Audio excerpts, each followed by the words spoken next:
Good afternoon all. Let's head out to the work zone, which is my covered area, because it is now fully enclosed. You can see that I've got the corrugated plastic roofing. I've got the fluted twin wall polycarbonate. No, it's not polycarbonate. Actually, I don't know what it is. Might be polycarbonate. Pieces, the window pieces in all of those. There's the diesel heater, but it's absolutely not on because it doesn't need to be, because the sun's coming into this area. Here are two panels that I made up, two frames, covered in a very cheap green tarpaulin. So we've got the left-hand frame, which tends to just sit there, and then the right-hand frame and these two frames on the other side, the left-hand one and the right-hand one, sit behind, so it all packs away. Now this is my door, and it's made of PVC strips. So it's a PVC strip door, and of course you can push the strips apart and get out of there. So that's so that we can get into the garden when this is in its fully enclosed mode. But the question now, oh, and I should say it's absolutely baking in here. Let's have a look at the temperature.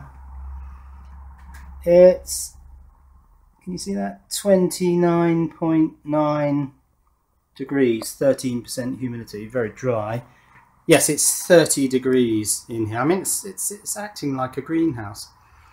So let me see, the floor area out here is 3 by 4 meters, so it's 12 square meters, and I think solar radiation is something like 1 kilowatt per square meter, so it's about 12 kilowatts of sun coming in. There is more, of course, because there's sun heating up these fairly dark green panels. They look light green here, but they're actually quite dark, so they're radiating heat into here. So there's a lot of heat coming in here, hence the 30 degrees.